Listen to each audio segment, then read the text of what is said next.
I feel very called to become a member of the Catholic Church. Love the Catholic Church. It's just the best place to be. From the studios of EWTN, this is Open Line.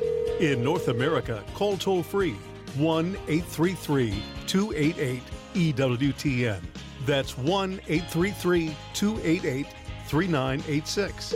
Outside North America, call 1-205-271-2985. You can also text the letters EWTN to 55000 or send an email to openline@EWTN.com. Another week of EWTN's Open Line kicks off with Open Line Monday. Our scriptural apologist extraordinaire, John Martignoni, is in the house. If you'd like to talk to John, the number's 1-833-288-EWTN. That's 833-288-3986. If you're outside the United States and Canada, we'd love to hear from you. Your number is 1-205-271-2985, and we'll put you straight to the front of the line at 1-205-271-2985. You could send us an email, openline@EWTN.com, or you can even text your question to John. Text the letters EWTN to 55000. Wait for a response.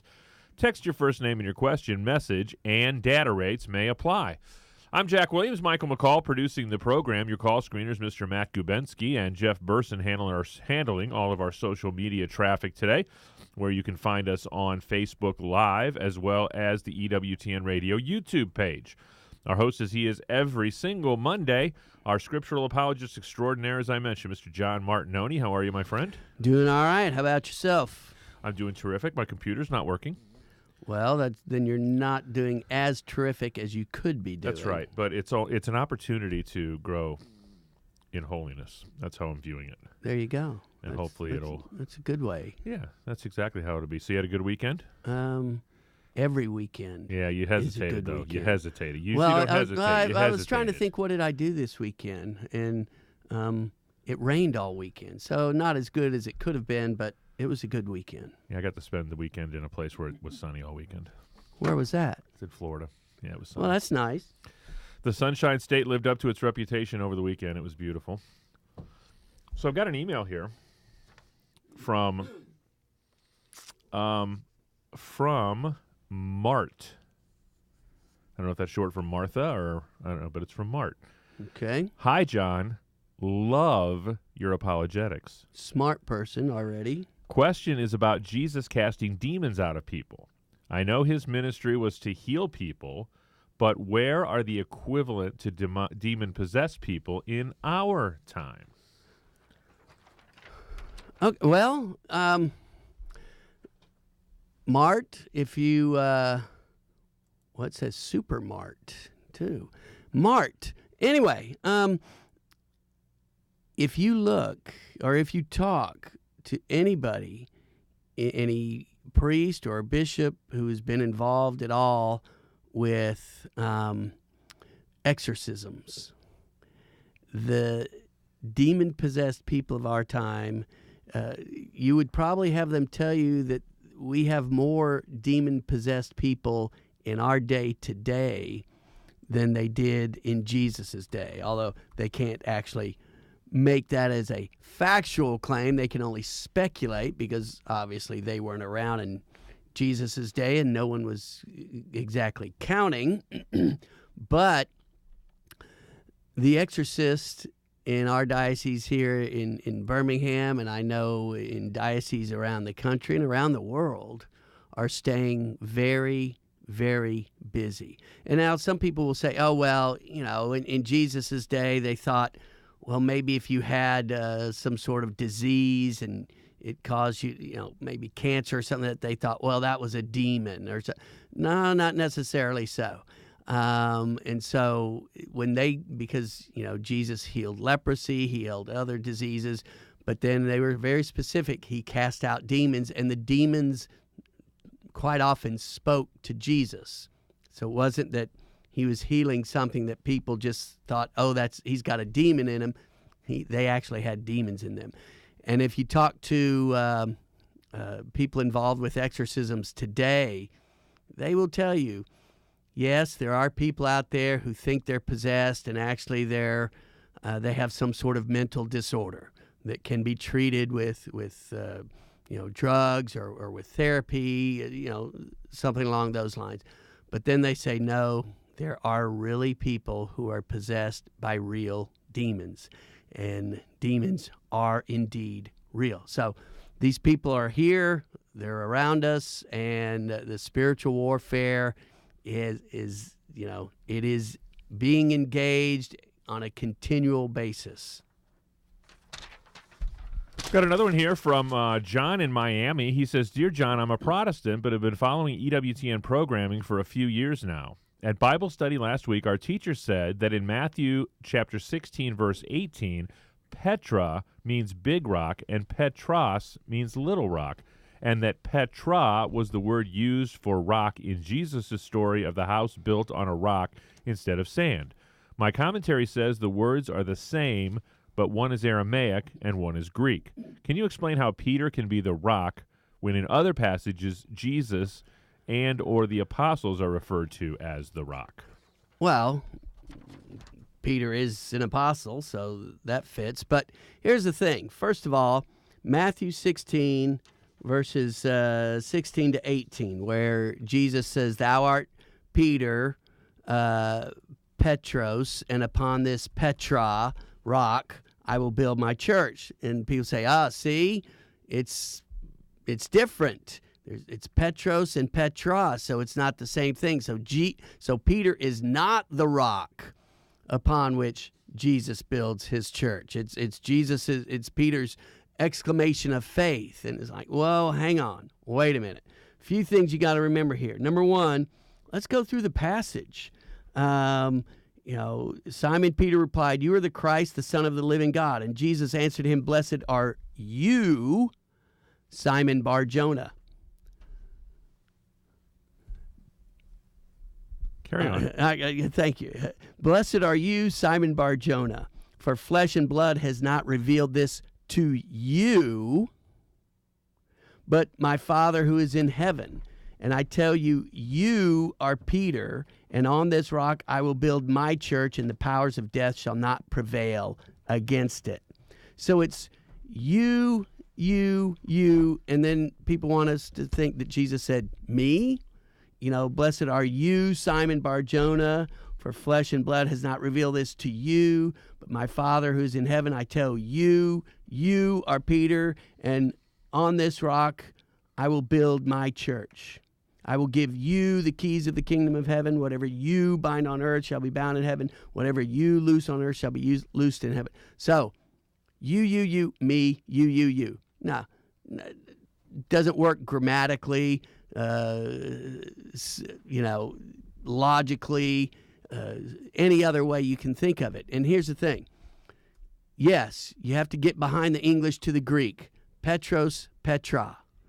Petros is the word for Peter here, Petra for rock. But if you get behind the Greek, Jesus was speaking Aramaic.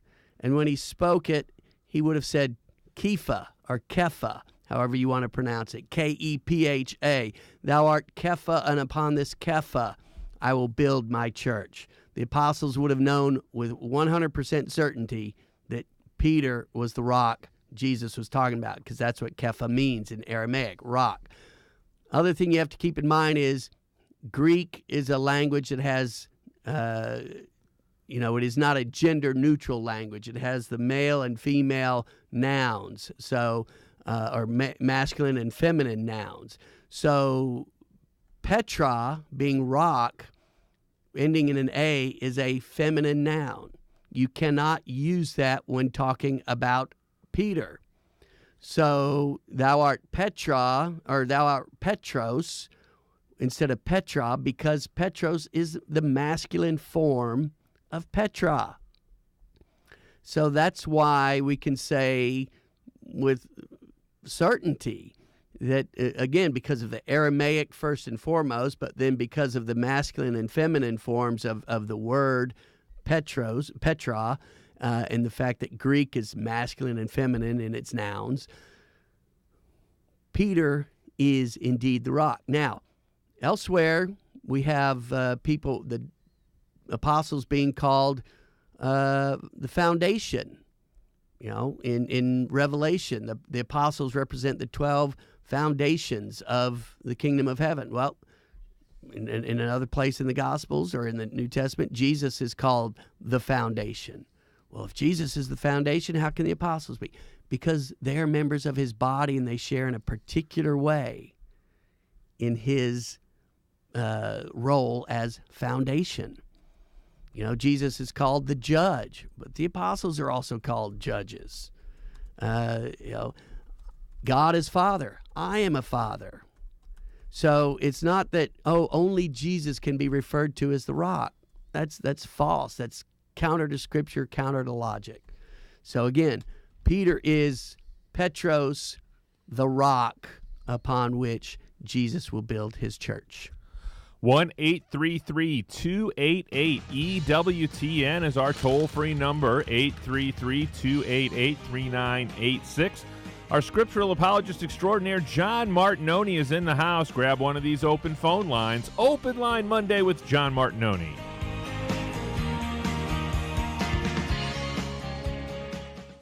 Bishop Robert Barron. Just as Fulton Sheen used radio and TV in the last century, we need to continue to use Catholic radio to announce the Catholic faith in the public forum.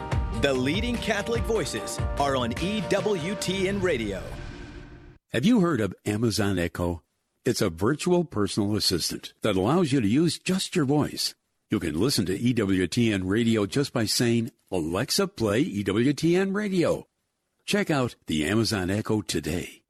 Johnette Benkovic. Did you know that I had been away from the Catholic faith for 10 years? I credit my grandmother's rosary for bringing me back home to our Holy Catholic Church. She had 13 grandchildren and prayed a rosary each day for each one of us. That's 13 rosaries a day. I know that it was Grandma's rosary that tilled the soil of my hardened heart to eventually bring me back to our Lord Jesus Christ, the one who is the way, the truth, and the life. Women of Grace with Johnette Benkovic, Monday through Saturday at 11 a.m. Eastern on EWTN Radio. 60 on 10 with Monsignor Charles Pope. The sixth commandment, you shall not commit adultery. This commandment is wide-ranging in its implications. It forbids us not only from committing the very act of adultery, but also other sexual sins such as fornication or premarital sex, watching pornography, and speaking lewdly.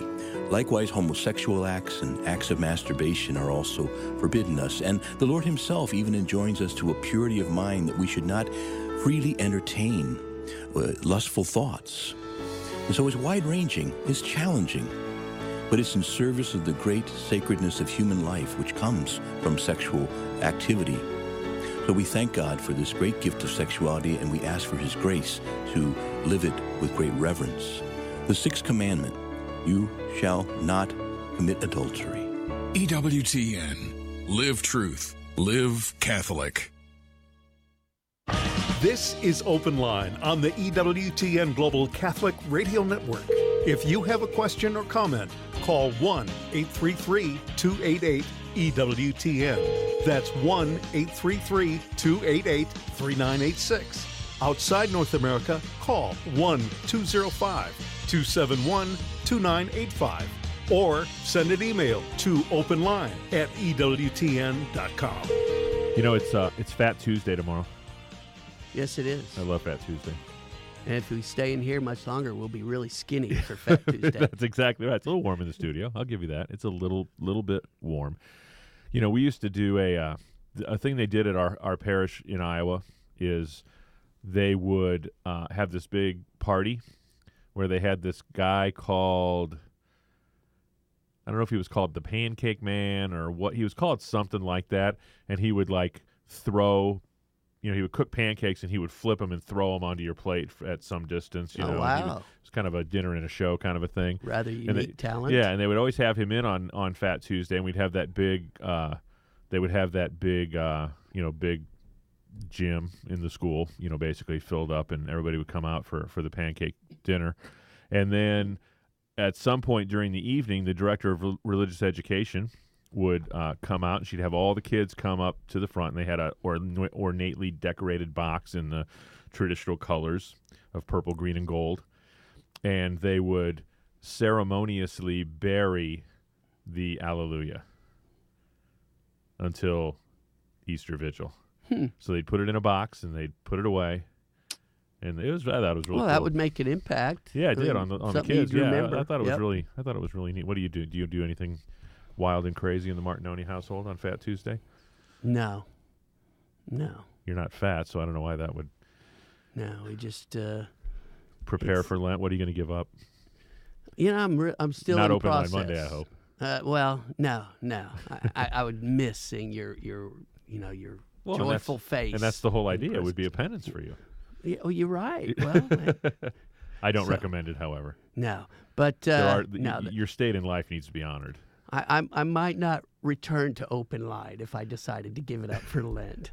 You'd come back. You'd miss us when we were gone. I would come back. They may not let me come back. Oh, you're not going to be here for 5 weeks, 4 weeks? Okay, fine.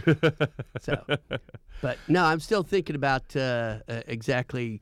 My daughter and I were discussing this in the car yesterday about, because she's like, well, what should I give up? I say, you don't necessarily have to give up something. You can add something like I'd say you do prayers both. and so, yeah, exactly. You can do both. So I'm still thinking and praying. Awesome. About that. Call in with your apologetics question, but we'd love to hear what you do. If you have something special your family does, we went several years where we gave up television in our house. No television in our house, and it was very interesting because my son always seemed to wiggle some kind of an invitation to a friend's house on the nights of very important games in the NCAA basketball tournament. There you go. Yeah, he was pretty clever. There you go. 1-833-288-EWTN is our number, 833-288-3986. Our leadoff hitter today is Bob. He's in Arlington, Texas, listening on Guadalupe Radio. Bob, you're on with John Martignoni. Yes, gentlemen, how you doing today? Doing all right, Bob. How about yourself? Oh, not too bad, sir. Not too bad. My question today, sir, was on this Sunday's second reading. We were having a Bible study here at St. Joseph's Catholic Church, and this was right after one of the services. And the way that I understood 1 Corinthians 10:31 to 11:1, specifically where it says, avoid giving offense, whether to Jews or Greeks or the Church of God, just as I try to please everyone in every way, not seeking my own benefit, but that of the many, that they may be saved. Can this verse be used as authority of the Catholic Church in dealing with our Protestant friends? Well, in what way are you looking at it like that? Well, because, if you talk about Jews, Greeks, or other Church of God, that would tell me that would be other Christians. Okay. Given not necessarily of the Catholic faith, and that's why, I know that there's other references that we can use, for authority, but I wonder if this could be one of them. Well, let's see. Again, St. Paul is writing to Corinthians, people that he's had dealings with, and he's basically exerting his authority over them. And he's telling them, give no offense to Jews who are non-Christian or to Greeks. And in this case, the Greeks are not, it's not that they're Christians, but they're not Catholic. They're pagan, period. They're worshiping many different gods. But Paul is saying this to the Christians who are under his authority. So I don't know how you could use this particular passage to say this shows the authority of the Catholic Church over all peoples. You can use it to show that, yes, the church, the leaders of the church have authority over those in the church. Particularly Catholics, the Pope, in essence, is the Pope of all Christians, of all peoples, but particularly the Christians, although non-Catholic Christians don't recognize his authority as the head of the church. So, I think it's a bit of a stretch to make this as some sort of passage of authority over anyone other than those in the Catholic Church. Does that make sense? Yes, sir, it does. And I appreciate all the work that you guys are doing at in this network. Well, we appreciate you listening, Bob. Thanks so much. We ask that you have a blessed Lenten season and a glorious Easter when it arrives here at the first part of April. The number again is toll-free anywhere in North America, 1-833-288-EWTN. That's 833-288-3986. Plenty of open lines for you and plenty of time for those questions. John, I wanted to talk about something here. Something struck me when I was at Mass yesterday in the readings for the sixth Sunday of Ordinary Time, and especially the first reading where it talks about how Aaron and Moses are to deal with those who may have contracted leprosy. And it's something that I think is particularly poignant to your work, and I think it's something that studying apologetics in one way brings us back to the simple reality of things. You know, we can get involved in deep philosophical thoughts and discussions, and sometimes we can drift away from what really are some pretty simple principles. And I thought it was really interesting that in the second paragraph of that first reading from the book of Leviticus, it says, "The one who bears the sore of leprosy shall keep his garments rent and his head bare, and his head bare, and shall muffle his beard. He shall cry out, 'Unclean, unclean.' As long as the sore is on him, he shall declare himself unclean, since he is in fact unclean." Makes sense. How often do we just absolutely refuse? Marriage comes to mind immediately. Absolutely refuse to realize the abject truth of something that has been held always and everywhere by all people to be true. And I think really the study of apologetics can bring us back to the simple realities of the faith. I agree. And here's the first, before I respond directly to what you said, yesterday was also World Marriage Day. That's right. And I thought, right. That's an interesting reading for World Marriage Day. I've contracted leprosy. So, but yeah, hey, he's saying unclean because he is in fact unclean. And what you're saying is simple common sense and simple logic. Not logic that requires a master's degree or PhD and I'm going to go get a degree in law.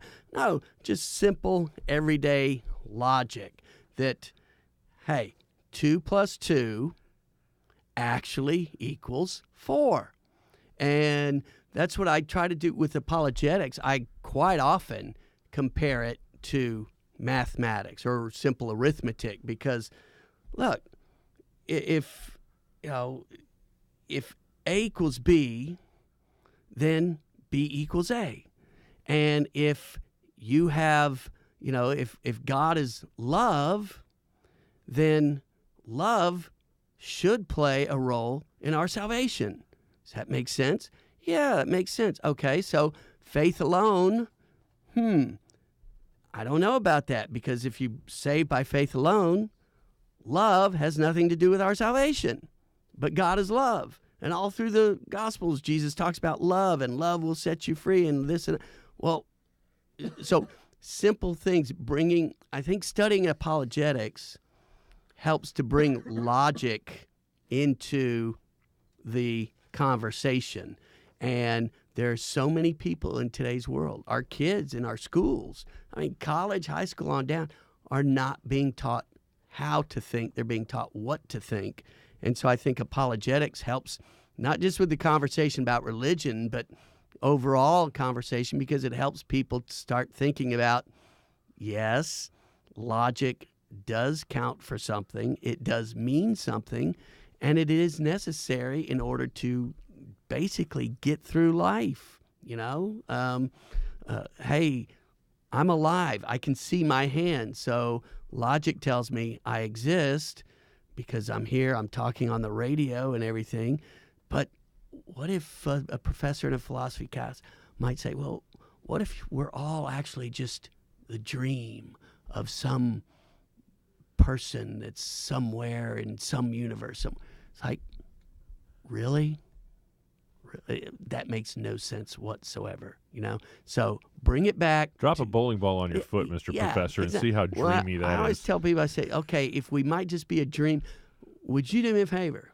Let's go down to I-65, and you try to cross at 5 o'clock at night, okay? And he's going to, no, I'm not going to. Why not? We're just in a dream. Nothing will happen. It's just a dream.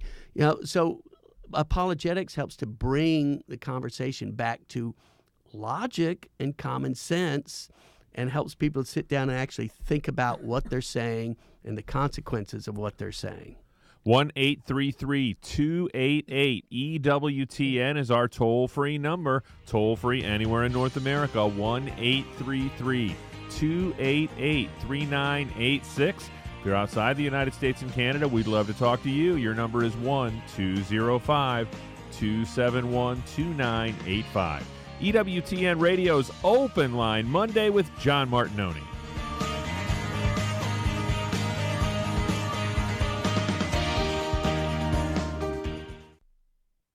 Mother Angelica. Many have benefited from her teachings on EWTN. Now get a glimpse of her wisdom as a mystic. Mother Angelica on God, His Home, and His Angels is the latest collection of Mother's beloved mini-books. Experience what the human spirit is capable of when it is totally open to God. Mother Angelica on God, His Home, and His Angels. New from EWTN Publishing. Now available at EWTNRC.com. There are some saints and martyrs who were beheaded with a greater peace than I have when someone cuts me off on the freeway or my teenager's running late for school. If I find someone's driving me crazy, the problem isn't that person, it's me. Whenever someone disturbs your inner peace, your inner life is too disturbable. Jesus showed us in the way to Calvary that no one can take your hope, your joy, your peace, or even your love for them.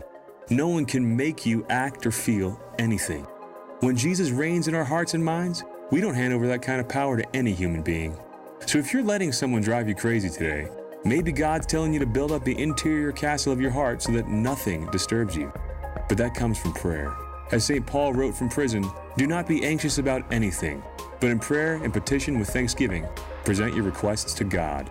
Then the peace that surpasses understanding will guard your hearts and minds in Christ Jesus. This is Chris Stefanik from RealLifeCatholic.com on EWTN Radio. EWTN, teaching the truth. Thank you so very much, first of all, for this ministry. You have no idea what a blessing you and EWTN have been in my life and for my life, and I just thank you for that. Well, first off, I'd like to say God bless you for your ministry, and my wife prayed daily for EWTN. It's a game changer in our world. EWTN. Live truth. Live Catholic. Coming up Monday on More to Life, butting heads? Conflict robbing your peace? Tune in Monday on More to Life, 10 a.m. Eastern, 9 Central on EWTN Radio. Now back to Open Line. This is Open Line on the EWTN Global Catholic Radio Network. If you have a question or comment, call 1-833-288-EWTN. That's 1-833-288-3986. Outside North America, call 1-205-271-2985 or send an email to openline@EWTN.com. We've still got all kinds of time for your phone calls. That toll-free number again, 833-288-EWTN, 833-288-3986. Next up is Erica. She's in Austin, Texas, listening at EWTN.com. Erica, thanks for holding. You're on with John Martignoni. Hi, John. How are you? I'm doing all right. How about yourself? I'm doing well, thank you. Good. I've been arguing with a Protestant friend. He's from the Presbyterian denomination regarding the sacrifice of the Mass. And so I've been explaining to him how Jesus is a priest forever in the order of Melchizedek.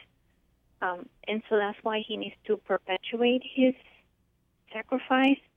But in the meantime, I don't know why does Melchizedek, why does he play such an important role? I mean, why does Jesus have to offer bread and wine as Melchizedek did? Why did he have to come back to that? And also, Jesus did away when he did his sacrifice on the cross, he did away with all the animal sacrifices. But why perpetuate his own sacrifice on the cross? Okay.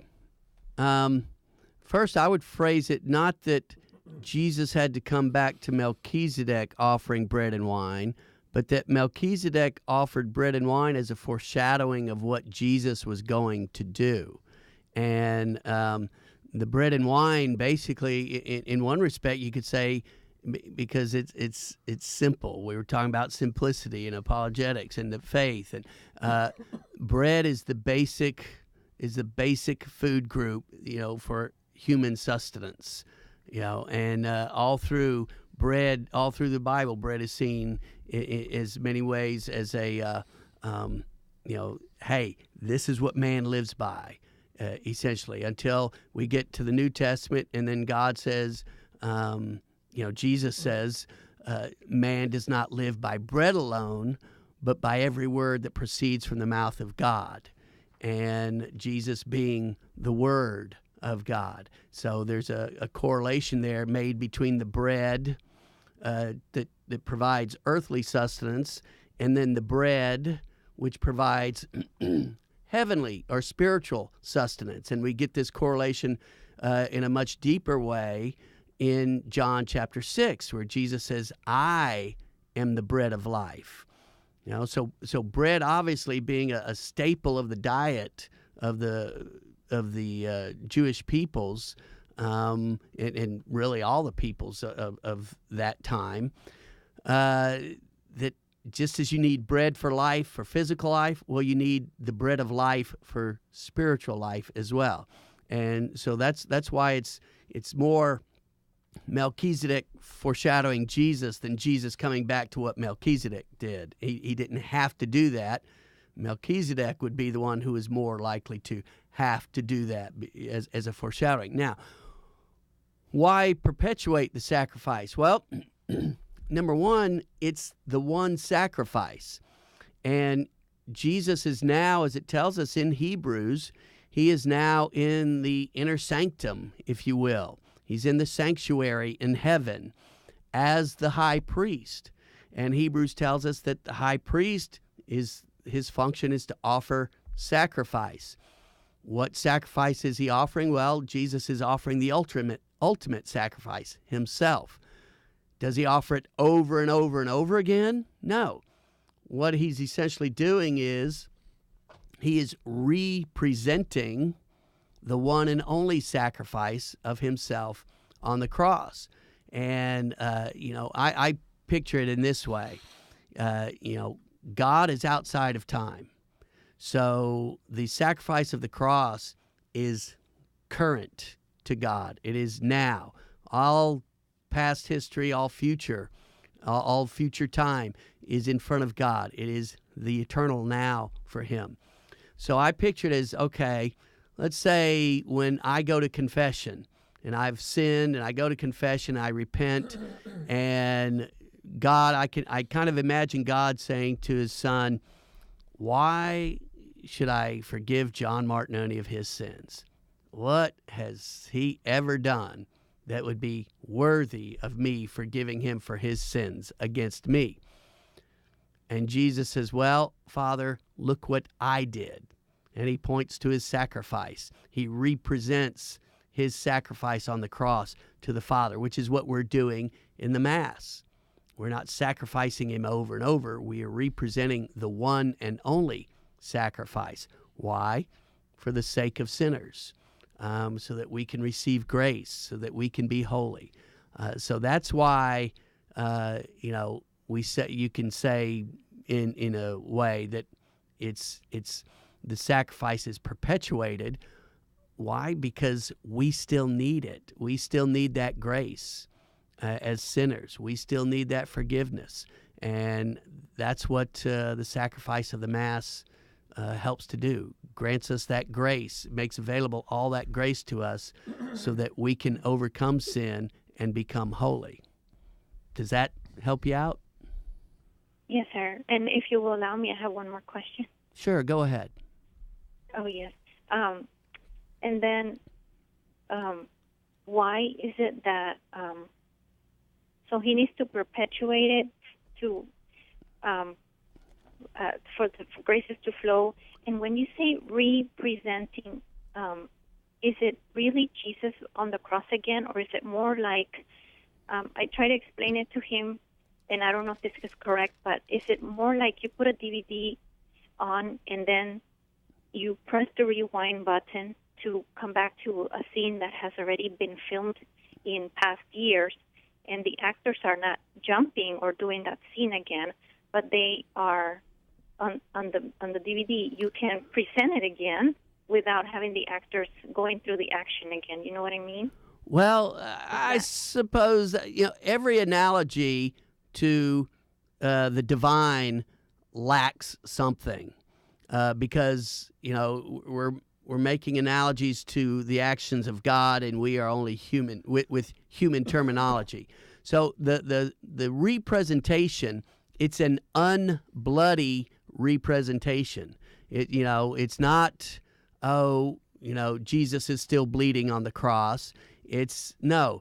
When we represent the sacrifice of the Mass in every Mass, we're representing the same body and blood that was sacrificed on the cross. So it's the same sacrifice, and it's the same priest offering the sacrifice, Jesus Christ, through the ministerial priesthood, in and through, but he's not bleeding anymore. So he's not being re-sacrificed. It's an unbloody sacrifice, but it's the same sacrifice, the same body, the same blood, and the same priest offering that sacrifice. So that's what we mean when we're saying we represent. Thanks so much, Erica. We appreciate the phone call. That frees up a line for you at 1-833-288-EWTN. That's 833-288-3986.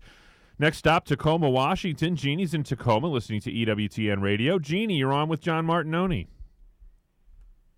Good afternoon. Good afternoon, Jeannie. Go ahead. Well, I was puzzled by I think something that came up in a conversation yesterday with a friend of mine who has a Baptist background, and I have 16 years of Catholic education, and if I have missed out on this all that time, and that education ended 40 years ago, and I still haven't heard of this, I just don't know what I'm going to say, but then the way it came up in the conversation, it was assumed that everyone knows that we are higher than the angels. I'm like, what? I never heard that. And she said, oh, yeah, it's scriptural because we pass the test as humans, that we're higher than them when we get to heaven. And I never heard that. And I'm wondering if I just was snoozing on that day for several years, or I've never heard that. I know, and I brought this up at the conversation because she was talking about the faith of the angels, and I said, no, I do know that angels don't need faith because they see it all. They've seen it with their eyes. Faith is believing with what you cannot see. And so I don't know whether I just missed all of it or what the deal is. All right.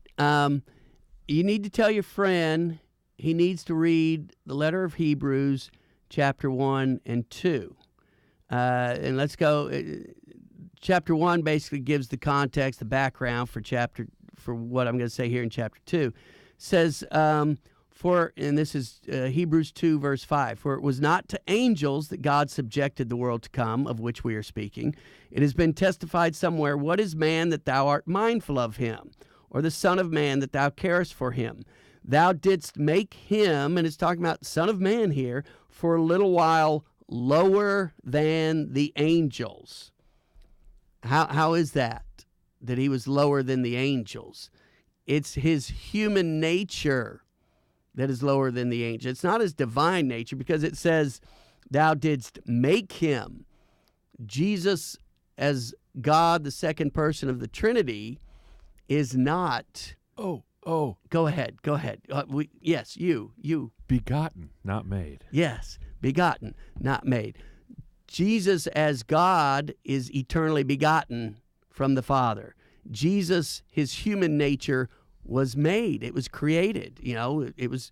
It had a beginning in the womb of the Blessed Virgin Mary. So thou didst make him for a little while lower than the angels. He's talking about his human nature. So we as human beings, if Jesus was, while he was human or in his human nature, is lower than the angels, where do you think us regular folks fall in terms of our relationship to the angels? So take your Baptist friend, to Hebrews chapter 1 and 2, and particularly chapter 2, verse 7, and let him ponder on that for a while.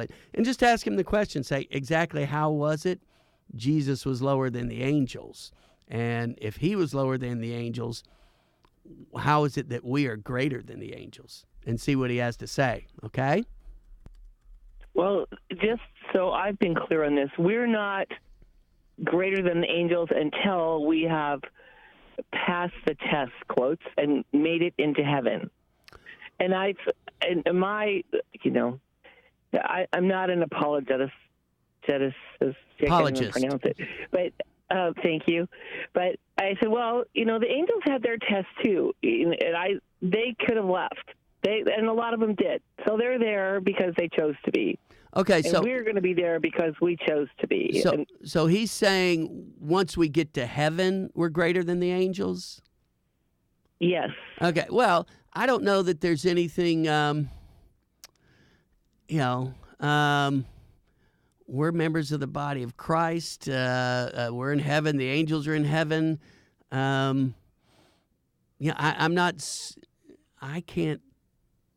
I'm trying to rack my brain for some Catholic theology or Catholic teaching on that particular topic. I've always heard the discussion in terms of God, angels, man, in terms of the hierarchy there. But if you talk about sanctified man, I don't know how you could say that really. I mean, the angels are holy. We're holy. I'm not aware of anything that directly speaks to that. I'll have to go do a little research on that. But if Jesus was made above the angels, it says in that same chapter in Hebrews, and it says they worshiped him. Why? Because he's God. So he's greater than the angels because he's fully God, as well as fully human. I don't know. I'd have to look that up, or if somebody listening has something they can call in and say, no, in the Council of Trent or Council of Ephesus or something, it says this. But I'm not aware of any particular Catholic teaching on that aspect of the relationship between man and angel, of glorified man and the angels. Next up is John in Concord, New Hampshire. He's listening to EWTN Radio today. John, you're on with John Martignoni. John, are you there? Hello? Hi, John. Go right ahead with your question for yeah. Mr. Martignoni. You're on, John. Go ahead. Yes. My question is, when Jesus first appeared to the disciples, he said, my peace be with you, and he asked them for something to eat. What is the significance of that he asked for physical food? Probably he was hungry. But what he's showing is that he's not a ghost. He's not just a spirit. He has a physical body. Okay? And even though it's a glorified physical body, it is still a physical body. So in his human nature, there is still human body, human soul. And I think that's part of what was going on there. He's demonstrating to them that, as I am, this is how you too shall be, assuming you stay the course and run the race. Okay? Okay, thank you. You're welcome. Thank you, John. Appreciate that. The number again is 1-833 288 EWTN. That's 833-288-3986. If you're outside the United States and Canada, you can give us a call at 1-205-271-2985. And we'll put you straight to the front of the line at 1-205-271-2985. You can also send us an email, openline@EWTN.com. We've got a text from Amanda. She says, I have someone who is using the Stations of the Cross as proof that the Catholic Church makes stuff up, since not all the stations are from the Bible. What's the best way to defend the stations as a legitimate practice? Okay, here's the thing. Ask whoever it is that's saying this, say, listen, Jesus, let's go to the Garden of Gethsemane, the beginning of his passion, and go all the way through to the death on his cross, on the cross. How much reading, how many words and how much of the paper does that take up? 2 pages? Page and a half? You know, it's not a lot of stuff written about it. And we're talking a period here of, you know, Jesus goes to the Garden of Gethsemane after their dinner. So let's say it's 9 o'clock at night. And Jesus dies at 3 o'clock in the afternoon on Friday. So that's 15, 18 hours. We're talking at least 18 hours of time we're talking about. And it's recounted in a page and a half or 2 pages in the Bible, in each gospel. Well, so you point out to your friend, then you say, is everything that happened to Jesus in the Garden of Gethsemane, in his passion, being beaten and scourged and crowned with thorns, and in his journey bearing the cross from Pilate's court to the hill where he was crucified, is everything in the Bible that occurred in that time period during those events? Hopefully your friend will say no, because to say yes is absolutely ridiculous. So, no, not everything that occurred in that time frame is recorded in Scripture. So the question becomes then, well, how do you know the Stations of the Cross did not happen? These Stations of the Cross go back to the very beginnings of Christianity. You know, they're not something that just, they were made up in the 1500s or 1700s or something. No, the small t tradition of the Stations of the Cross, including those, obviously some of them are from the Bible, but for those that are not specifically mentioned in the Bible, they go all the way back to the beginning or very close to the beginning of Christianity. So, let's take Veronica wiping Jesus's face, the veil of Veronica. Well, how does your friend know it did not happen? We're not saying as Catholics that it's a doctrine or dogma of the faith. We're not saying that. So as a doctrinal matter, you don't necessarily have to believe that it did happen. Okay? But what we're saying as Catholics is it is a long-standing tradition of the Church. And let's say it didn't happen, but we're doing these Stations of the Cross anyway. Well, we're praying during the Stations of the Cross. And if something didn't happen that we think happened, and we're offering these prayers, God is not going to reject our prayers just because he said, well, you guys think that there was a woman who came along and helped ease Jesus' suffering for a few moments during his carrying of the cross. Didn't happen, but I appreciate what you're doing, praying and remembering and thinking about my son and praying and doing these Stations of the Cross. Because it's prayer. It's prayer. So, the other thing I always ask, I said, how many meals did Jesus eat in the 3 years of his ministry? Go through all the Gospels, count up how many meals Jesus ate in 3 years. What are you going to get? 7, 8?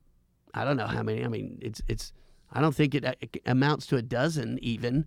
So ask your friend. So Jesus only ate a dozen times in 3 years or less because, it's not recorded in the Gospels that he ate any meals other than those.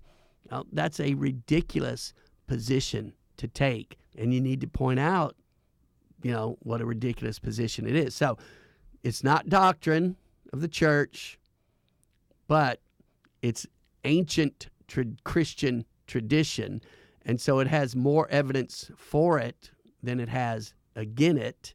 And so ask your friend, say, if the Bible, if we don't know exactly what did happen, why can't Catholics say that it did happen this way, and see what they say. Nicole's watching on YouTube. She says, if the only way we should receive the Eucharist is living in a state of grace, is it ever appropriate to let someone know they are not or should not be receiving the sacrament? Well, it's appropriate, yes, but you have to be careful because, number one, if a person, let's say that a person's been committing, having physical relations outside of marriage, whether adultery or fornication, and you go that person, you see them in, hey, they're in church, they're going to go to communion, it looks like, I'm going to go tell them you shouldn't receive. Well, no, what you should say is, if you're not in a state of grace, if you're committing adultery, if you're committing fornication, and you have not repented of that and received forgiveness, you should not receive. Because we may not know what happened. We may know, this person committed a sin 2 nights ago, but we may not know what happened between 2 nights ago and right now when they're about to receive communion. They very well could have gone to confession. They very well could have confessed their sins. They could have repented of their sins and so forth. So you just have to be very careful and just say, to be in a state of grace, you can't commit these sins. And if you have committed these sins, you have unrepented, unconfessed, unforgiven sin, mortal sin, then no, you should not be receiving communion. So it's just the way you present it, because you can't necessarily know that a person at a particular moment is or is not in a state of grace. So I'm pulling up this handy-dandy website, BibleChristianSociety.com. I've heard of it. It's pretty cool. I will say this, a lot better than it used to be. We're working. We keep improving. Tell people where they can find more about you and what they'll find when they get there. BibleChristianSociety.com. That's my website. When you go there, there's 26, maybe 27, I haven't counted lately, talks on various apologetics topics on CD or MP3 download, and they're all free. Now, if you order through the website, there's $1 shipping and handling per CD. But if you mail in your order, email in your order, you don't even have to pay shipping and handling. They're free. There's free email apologetics email newsletters. There's free 2-minute apology, all sorts of audio and written materials on the Catholic faith that will help you learn your faith better and learn to defend your faith better, and it's all free. BibleChristianSociety.com. On behalf of our host, John Martignoni, our producer, Michael McCall, our call screener, Matt Gubensky, and our social media maven, Mr. Jeff Burson, I'm Jack Williams. Back at it tomorrow, Father Wade Menezes talking faith, family, and fellowship on Open Line Tuesday. Until we get together then, God bless.